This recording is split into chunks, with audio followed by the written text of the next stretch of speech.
এই যে আপনারা খাচ্ছে দেখেন এই মহিষের টক দই আছে, অনেকেই বানাইতে জানে না, তো এটা নর্মালি বানাইতে হয় গ্লাসে। মিলে পড়তেছে দেখেন, এটা আটকে গেছে।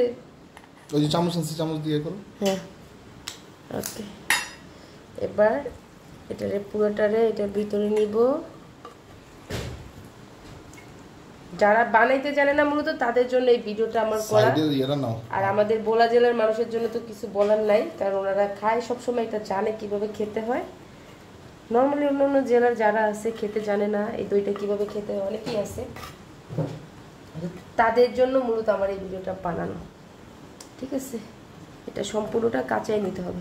এটারে ভালো মতো না কাঁচাই নিতে হবে এভাবে, যেন একটুকু না থাকে, কারণ মেন ননিটাই লাস্টে থেকে যায়। তো পুরোটা কাঁচায় নিয়ে নিচ্ছি, একটুকু নাই, একদম সাইডে যে ননিগুলো ছিল এগুলা। এখন এই যে এটারে ভালো মতো ফেলতে হবে। এটা সব থেকে সুবিধা হয় গ্লাসে নিলে, তো যেহেতু আমি ভিডিও বানাচ্ছি আপনাদের জন্য এই জন্য আর গ্লাসে নিলাম না। এটা আমাদের ভোলা জেলার মানুষদের জন্য না, আমি বারবার বলি, কারণ যারা ভোলার তারা কিন্তু জানে এই দইটা কিভাবে খেতে হয়। ভোলার বাইরে যারা আছে নর্মালি টুকটাক অনেকেই আছে এই দইটার সম্পর্কে একটু কম জানে, মহিষের অরিজিনাল যারা জানে না মূলত তাদের জন্য এই ভিডিওটা বানানো। এটা এবার ভালো মতো ফেটতে হবে, ফেটতে ফেটতে একদম সুন্দর মতো মিক্স করে নেবেন। আর যে যেরকমের মিষ্টি খান সেরকমই দেবেন, যেমন আমি খেজুরের গুড় দিয়ে খেতে পছন্দ করি, আমি আপনার ভাইয়া, তাই এইভাবেই বানাচ্ছি। আবার অনেকে চিনি দিয়েও খায়, বাট এটা সব থেকে বেশি মজা খেজুরের গুড় দিয়ে, বুঝছেন। এটার কালারটা অনেক সুন্দর আসছে। এই যে এখন এটাতে একটু পানি দিব আমি, তো এখন এটার ভিতরে একটু পানি দিব, আর দিব না, ভালো মতো মিক্স করব।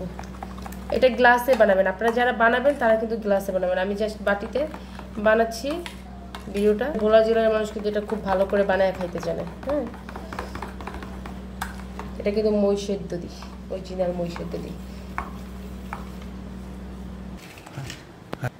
তো আমার গুড়টা একটু কম হয়ে গেছে, এই জন্য আমি একটু গুড় নিলাম, যেহেতু মিষ্টি খেতে আমরা দুজনেই খুব পছন্দ করি, এই জন্য গুড়টা দিয়ে সুন্দর করে আবার মিক্স করে নিব সুন্দর করে। তো আমার কিন্তু এটা বানানো শেষ। এখন আপনারা চাইলে একটু ঘনও রাখতে পারেন, বা আবার চাইলে পাতলা করুন, বাট এটা আমরা একটু পাতলা করবো, একটু করবো না। ওকে, আপনার ভাই এরকম ঘনই খাবে, এখন তাকে এটা ঢেলে দিব।